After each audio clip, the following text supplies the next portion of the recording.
देखिए, ये देश को बांटने का बीज बोया जा रहा है। आपको याद होगा 1922-23 में द्विराष्ट्र की अवधारणा हिंदू महासभा ने की थी। 1939 में वीर सावरकर जी हिंदू महासभा के राष्ट्रीय अध्यक्ष हो गए। 1939 से लेकर 42 तक द्विराष्ट्र की अवधारणा बड़ी तेजी से पकड़ी। 2-4 साल बाद देश आजाद हुआ, 47 का समय आया, तो उसमें हिंदू महासभा ने इतना दबाव बनाया कि हिंदुस्तान, भारत और पाकिस्तान का बंटवारा हो गया। वो बंटवारे के लिए जिन्ना जिम्मेदार नहीं थे, हिंदू महासभा जिम्मेदार थी, क्योंकि जिन्ना कभी भी अलग राष्ट्र की मांग नहीं किया। ये तो मजबूरी की परिस्थिति हिंदू महासभा ने पैदा की, जिसके नाते उनको पाकिस्तान में जाना पड़ा और पाकिस्तान लेना पड़ा। आप पक्षधर हैं कि हिंदू राष्ट्र घोषित करने के पक्षधर हैं? देखिए, भारत एक संप्रभु राष्ट्र है। इस भारत संप्रभु राष्ट्र बनाने के लिए हमारे देश के हजारों लाखों लोगों ने अपना बलिदान दिया, त्याग किया, जेल की यातनाएं सही, लंबे अरसे तक संघर्ष किया।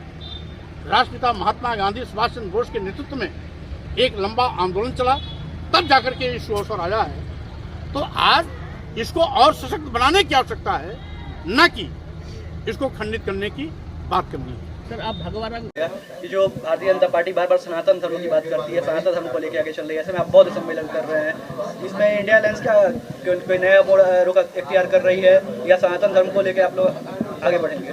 सनातन धर्म का ढोल पीटने वाले लोग सनातन शब्द का अर्थ ही नहीं समझते, है ना।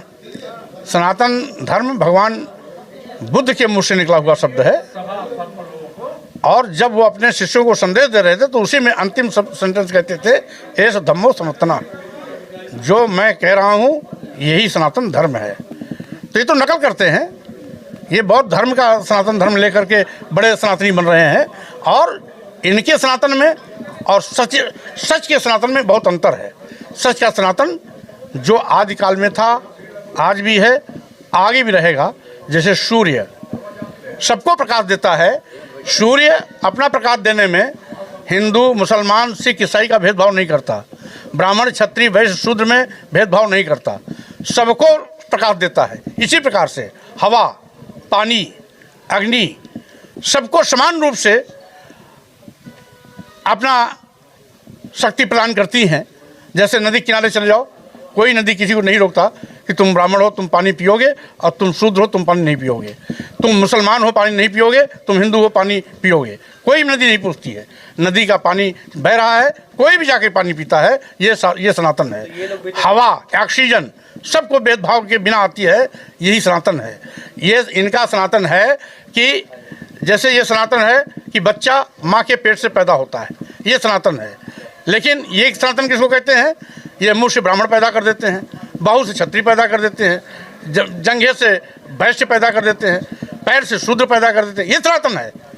बकवास सनातन नहीं हो सकता। सनातन वैज्ञानिक भी है, सर्वग्राही भी है, सबको स्वीकार भी है। हम उनसे बड़े सनातनी हैं, इसलिए सनातन का ढोल जो पीटते हैं वो सनातन विरोधी हैं। जो ये मूर्ति पूजा की बात करते हैं, क्या आप उसका विरोध करें? भाई, मैं तो इनके किसी मूर्ति पूजा का आज तक मैंने विरोध किया नहीं, तो ये प्रश्न कहाँ से आ गया? नहीं, जो आप कह रहे हैं कि सूर्य, नदी और तालाब ये सनातन, ये जो सनातन सत्य है वो बता रहा हूँ।